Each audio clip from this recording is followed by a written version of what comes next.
आज के इस वीडियो में हम करंट इलेक्ट्रिसिटी से रिलेटेड एक बहुत ही स्पेशल टर्म जिसे कि कहा जाता है रेजिस्टिविटी, इस पे बात करेंगे। रेजिस्टिविटी एक मटेरियल का होता है। रेजिस्टिविटी को समझने के लिए आपको सबसे पहले समझना होगा कि रेजिस्टेंस जो है, जो कि पिछले क्लास में हमने बात किया था, रेजिस्टेंस का क्या क्या फैक्टर्स हैं। फैक्टर्स ऑफ रेजिस्टेंस, किसी भी कंडक्टर का जो रेजिस्टेंस होगा वो किस किस फैक्टर्स पे डिपेंड करेगा, ये सबसे पहले आपको समझना होगा। तो मैं पहले ही आपको बता देता हूं कि रेजिस्टेंस जो है कोई एक कंडक्टर का, ये बेसिकली 3 फैक्टर्स पे डिपेंड करता है। सो पहला जो फैक्टर है ये है उसका लेंथ। जो भी रेजिस्टर है या कंडक्टर, आप कुछ भी कह सकते हैं, जो भी कंडक्टर है जिसका रेजिस्टेंस हम पता कर रहे हैं उसका लेंथ पे डिपेंड करेगा। ये उसके क्रॉस सेक्शनल एरिया पे डिपेंड करेगा और ये डिपेंड करेगा वो किस मटेरियल से बना हुआ है। ये तो बड़ा ही आसान है कि किस मटेरियल से बना हुआ होगा, इस पे वो डिपेंड करेगा। अलग अलग मटेरियल का अगर 2 कंडक्टर्स हो, एक दोनों का ही लेंथ और क्रॉस सेक्शनल एरिया अगर सेम हो, लेकिन उसका रेजिस्टेंस उन दोनों का अलग अलग होना चाहिए क्योंकि मटेरियल अलग अलग है। तो जैसे कि हमने बात किया था रेजिस्टेंस, ओम्स लॉ में हमने देखा था कि रेजिस्टेंस क्या है। ओम्स लॉ से हम कह सकते हैं V = IR। यहाँ पर ये जो R है यही है रेजिस्टेंस। तो रेजिस्टेंस ये बताता है कि अगर कांस्टेंट इलेक्ट्रिक फील्ड हो, जैसे कि मान ले 2 कंडक्टर्स की अगर बात है, थोड़ा सा रिवाइज कर लेते हैं। 2 कंडक्टर्स हैं ये, और ये दोनों को हमने बैटरी से जोड़ दिया। ये एक कंडक्टर है और एक दूसरा कंडक्टर, कुछ ऐसा। दोनों का अगर रेजिस्टेंस अलग अलग हो, दोनों को हम सेम पोटेंशियल डिफरेंस के बैटरी के साथ अगर जोड़ दे तो फिर दोनों में करंट अलग अलग फ्लो करेगा। ये हमने पिछले क्लास में देखा था ओम्स लॉ डिस्कस करते हुए। जिसका रेजिस्टेंस ज़्यादा होगा, देखिए दोनों ही सेम बैटरी से जुड़ा हुआ है, सेम वोल्टेज के बैटरी के साथ, तो ये कांस्टेंट हो गया। तो जिसका आर ज़्यादा होगा, रेजिस्टेंस ज़्यादा होगा, उसमें करंट कम फ्लो करेगा। मतलब रेजिस्टेंस ये बताता है कि करंट किस रेट से फ्लो करेगा, कितना फ्लो करेगा, ज़्यादा फ्लो करेगा या कम फ्लो करेगा। रेजिस्टेंस कम हुआ तो करंट ज़्यादा फ्लो करेगा, रेजिस्टेंस ज़्यादा हुआ तो करंट कम फ्लो करेगा। सो ये बेसिक आइडिया लेके आपको चलना है अभी। तो हमने देखा फैक्टर्स क्या क्या है रेजिस्टेंस का। कोई भी एक कंडक्टर हो तो जो उसका रेजिस्टेंस होगा वो 3 फैक्टर्स पे बेसिकली डिपेंड करता है, उसका लेंथ, क्रॉस सेक्शनल एरिया और मटेरियल। अब देखिए ये लेंथ पे किस तरह से ये डिपेंड करेगा, ये रेजिस्टेंस, क्रॉस सेक्शनल एरिया पे और मटेरियल पे किस तरह से डिपेंड करता है। इसे समझने के लिए देखिए बहुत सारे तरीके हैं। एक तो आपको एनसीईआरटी का तरीका मिलेगा, बहुत ही बेहतरीन तरीका है वो। एक तरीका आपको मिलेगा बड़ा ही एक आप 9th-10th लेवल पे उस तरीके पे आपने चर्चा किया होगा, आप वो सुने होंगे कि कोई रोड है, पतला रोड है, चौड़ा रोड है, लंबा रोड है, छोटा रोड है। मैं इस पर ज़्यादा बात नहीं करूँगा, मुझे लगता है आप समझ गए होंगे। इससे पहले जो करंट इलेक्ट्रिसिटी के वीडियोस मैंने बनाया था, वो पुराना प्लेलिस्ट में आप जाके देखें तो उस वीडियो का लिंक आपको वहाँ पर मिलेगा, वो वीडियो आपको मिलेगा उस तरह का एक्सप्लेनेशन। लेकिन आज इस वीडियो में मैं उस तरह का एक्सप्लेनेशन आपको नहीं दूंगा, बल्कि थोड़ा ज़्यादा फिजिक्स रिलेटेड एक्सप्लेनेशन दूंगा। एक और एक्सप्लेनेशन आप यहाँ से पाएंगे रेजिस्टिविटी पढ़ते हुए। आप इसे एक्सप्लेन कर सकते हैं या फैक्टर्स ऑफ रेजिस्टेंस को एक्सप्लेन कर सकते हैं फ्रॉम ड्रिफ्ट वेलोसिटी। वो थोड़ा ज़्यादा मैथमेटिकल होगा, इसके लिए आपको ड्रिफ्ट वेलोसिटी समझना होगा, उसका जो इक्वेशन है उसे डिराइव करना होगा। तो उसका जो क्रक्स है, वो ड्रिफ्ट वेलोसिटी से जिस तरह का इक्वेशन हमें मिलता है, उससे जो हम फैक्टर्स ऑफ रेजिस्टेंस और साथ ही साथ रेजिस्टिविटी को समझते हैं, वो जो क्रक्स है, उसी क्रक्स पे आज हम बात करेंगे। ये जो फिजिकल इंट्यूशन है कि रेजिस्टेंस किस तरह से लेंथ, क्रॉस सेक्शनल एरिया और मटेरियल पे डिपेंड करेगा, इस फिजिकल इंट्यूशन पे हम बात करेंगे। तो इसके लिए हम क्या करते हैं, सबसे पहले देखते हैं लेंथ पे ये कैसे डिपेंडेंट होगा रेजिस्टेंस। तो हम क्या करेंगे, सबसे पहले एक कंडक्टर बना लेते हैं। एक कंडक्टर, उसे हम पोटेंशियल डिफरेंस पे रखेंगे। तो ये हो गया एक कंडक्टर, पूरा नहीं हुआ है, और एक सिलेंड्रिकल कंडक्टर। तो ये कुछ कंडक्टर, इसका एक सर्टेन लेंथ होगा। सो इसका एक सर्टेन लेंथ है। तो ये फिगर में क्लियर नहीं दिख रहा, पर इसका जो क्रॉस सेक्शनल एरिया है ये सेम है थ्रू आउट द कंडक्टर। यहाँ भी जितना है यहाँ भी उतना है। ये राइट हैंड साइड में थोड़ा मोटा दिख रहा, पर ऐसा है नहीं। ये आप मान के चले, ये इसका जो क्रॉस सेक्शनल एरिया है पूरा सेम है। अब क्या करते हैं, इसी तरह का, इसी मटेरियल का एक कंडक्टर कंसीडर करते हैं, लेकिन अब क्या करते हैं, उसका लेंथ को थोड़ा बड़ा कर देते हैं, थोड़ा सा बड़ा कर देते हैं। सो अब यहाँ से आप देखें दोनों को हम अगर सेम पोटेंशियल डिफरेंस के बैटरी के साथ जोड़ देते हैं, तो मैं बैटरी यहाँ ड्रॉ नहीं कर रहा हूँ, आप समझ जाइए, सेम पोटेंशियल डिफरेंस के बैटरी के साथ हम जोड़ देते हैं, मतलब इस एंड का और इस एंड का जो पोटेंशियल डिफरेंस है, फॉर एग्जांपल पोटेंशियल डिफरेंस अगर V है, हमने V पोटेंशियल डिफरेंस के या V वोल्टेज के बैटरी के साथ जोड़ दिया, तो यहाँ भी पोटेंशियल डिफरेंस V और सेम वोल्टेज के बैटरी के साथ हमने इसे भी जोड़ दिया, तो यहाँ भी पोटेंशियल डिफरेंस V होगा। तो इस केस में देखिए जो करंट फ्लो करेगा, क्यों फ्लो करेगा, क्योंकि यहाँ अंदर ये मान ले पॉजिटिव पोटेंशियल में, ये नेगेटिव पोटेंशियल में है, ये पॉजिटिव में है, ये नेगेटिव में है। तो करंट जो फ्लो करेगा, क्यों फ्लो करेगा, क्योंकि यहाँ पर इलेक्ट्रिक फील्ड क्रिएट होगा, यहाँ भी इलेक्ट्रिक फील्ड क्रिएट होगा, दोनों ही केस में इलेक्ट्रिक फील्ड क्रिएट होगा और उसके कारण जो फ्री इलेक्ट्रॉन्स अवेलेबल है वो फ्री इलेक्ट्रॉन्स मूव करने लगेंगे।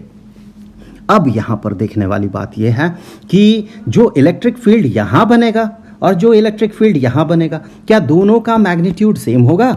आप खुद सोचे, पोटेंशियल डिफरेंस सेम है और हम यहाँ से कह सकते हैं चूंकि अंदर कांस्टेंट इलेक्ट्रिक फील्ड बनेगा, अंदर दोनों ही केस में कांस्टेंट इलेक्ट्रिक फील्ड बनेगा। इलेक्ट्रिक फील्ड लाइंस अगर देखें तो इलेक्ट्रिक फील्ड लाइंस ऐसे होंगे पैरेलल टू ईच अदर, कोई भी कंडक्टर को छोड़ के बाहर नहीं निकलेगा, कुछ ऐसा फील्ड लाइन बनता है। तो इलेक्ट्रिक फील्ड जो है यहाँ पर अंदर जो है कांस्टेंट इलेक्ट्रिक फील्ड है।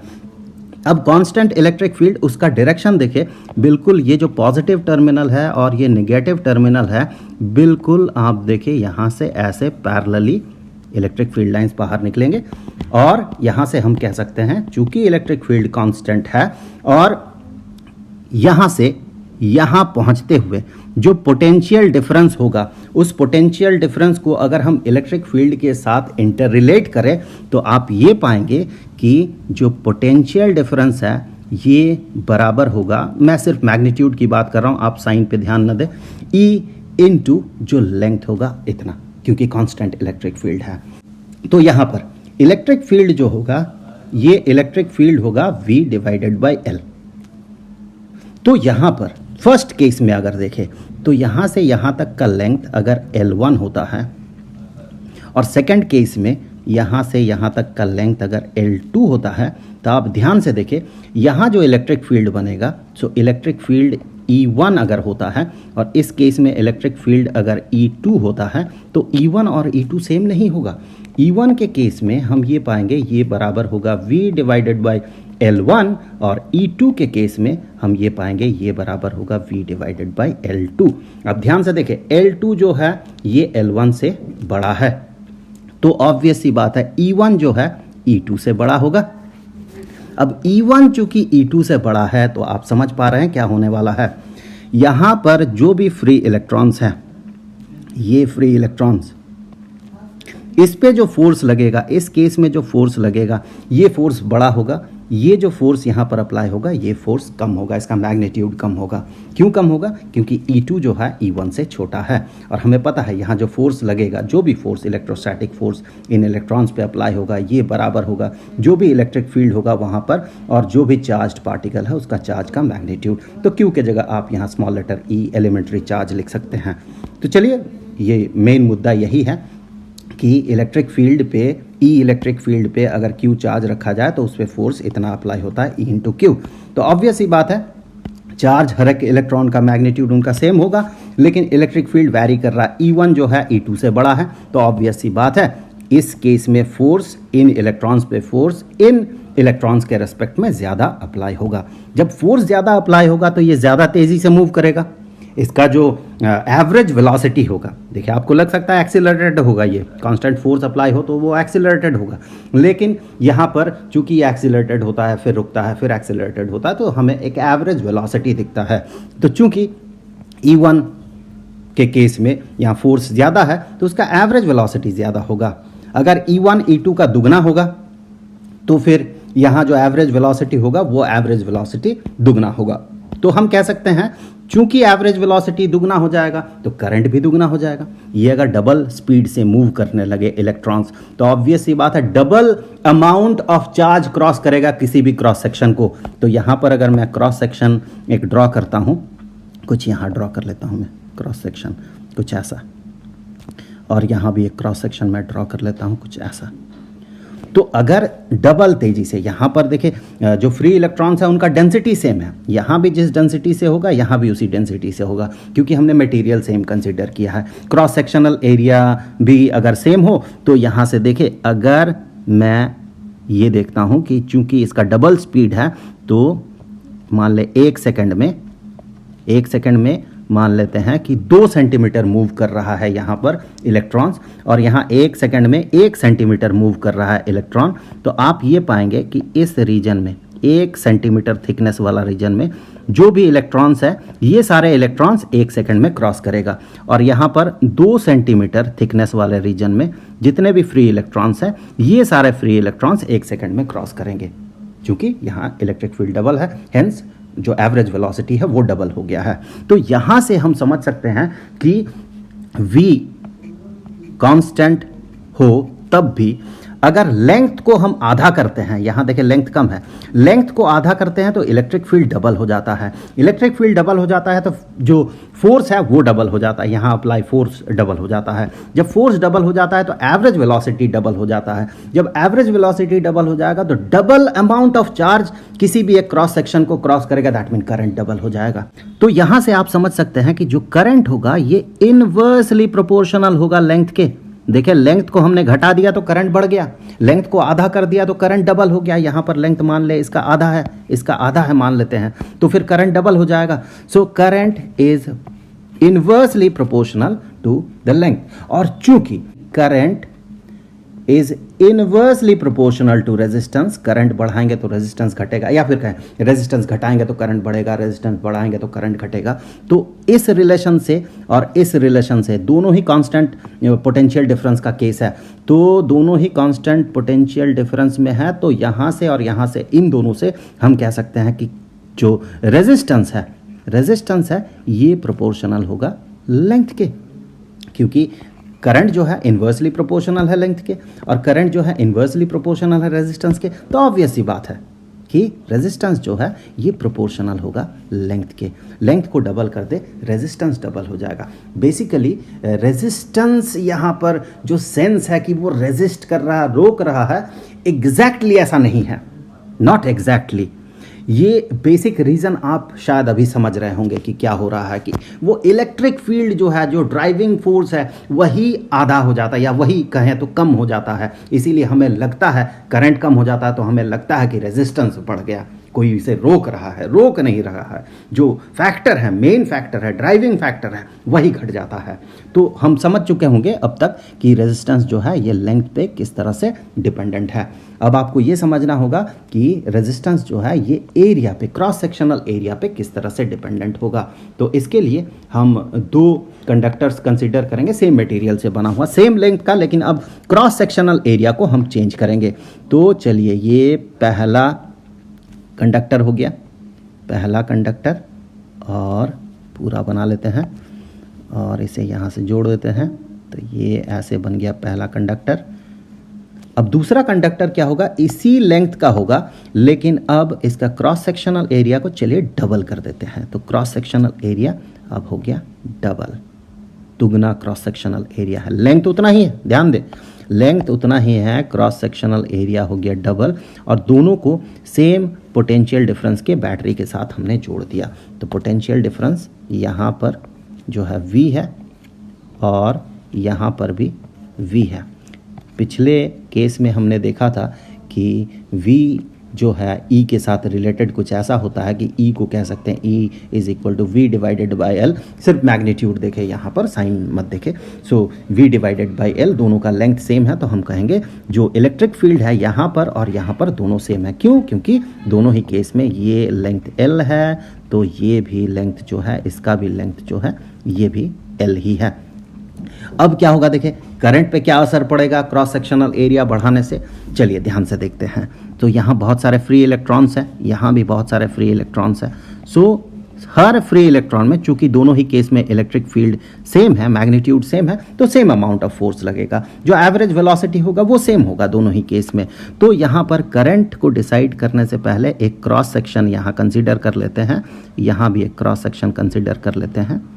अब क्या होगा, देखिए वेलोसिटी चूंकि सेम है, एवरेज वेलोसिटी इलेक्ट्रॉन्स का, तो अगर मान लेते हैं एग्जांपल के तौर पे कि 1 सेकंड में 1 सेंटीमीटर मूव कर रहा इलेक्ट्रॉन्स, तो 1 सेंटीमीटर थिकनेस वाला अगर आप रीजन यहाँ कंसीडर करते हैं तो यहाँ जितने भी इलेक्ट्रॉन्स होंगे, फ्री इलेक्ट्रॉन्स होंगे, वो सारे इसे क्रॉस करेंगे 1 सेकंड में, और उतना ही थिकनेस यहाँ भी होगा क्योंकि दोनों ही केस में एवरेज वेलोसिटी सेम है।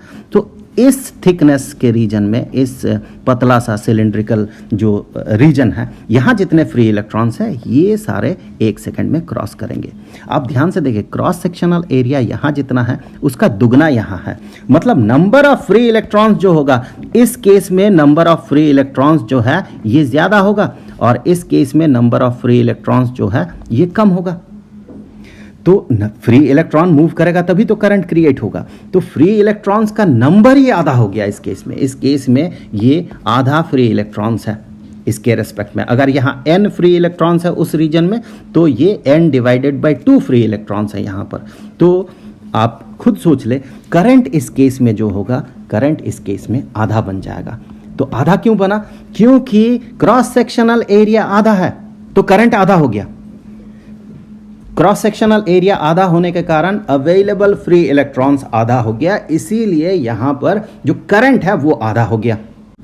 तो हम यहां से कह सकते हैं कि जो करंट है ये प्रोपोर्शनल है क्रॉस सेक्शनल एरिया के, और चूंकि करंट जो है ये इनवर्सली प्रोपोर्शनल है रेजिस्टेंस के, दोनों ही कांस्टेंट पोटेंशियल डिफरेंस का केस है, तो यहां पर हम कह सकते हैं कि जो करंट है वो चूंकि एरिया के साथ डायरेक्टली प्रोपोर्शनल है और करंट चूंकि रेजिस्टेंस के साथ इन्वर्सली प्रोपोर्शनल है, तो रेजिस्टेंस और एरिया में जो प्रोपोर्शनलिटी होगा वो इन्वर्स प्रोपोर्शनलिटी फॉलो करेगा। तो यहाँ से हम कह सकते हैं रेजिस्टेंस जो है ये इन्वर्सली प्रोपोर्शनल होगा क्रॉस सेक्शनल एरिया के। दोनों ही केस में, पिछले वाला जो केस था, इस वाले केस में, दोनों में ही हमने V को, पोटेंशियल डिफरेंस को सेम रखा था जब कंपेयर कर रहे थे। तो उन दोनों को अगर मिलाते हैं, पिछले केस में हमने पाया था कि resistance is proportional to length. अब इन दोनों को अगर हम मिला देते हैं तो हम क्या पाएंगे? फिर हम यहां से पाएंगे कि resistance is proportional to L divided by A।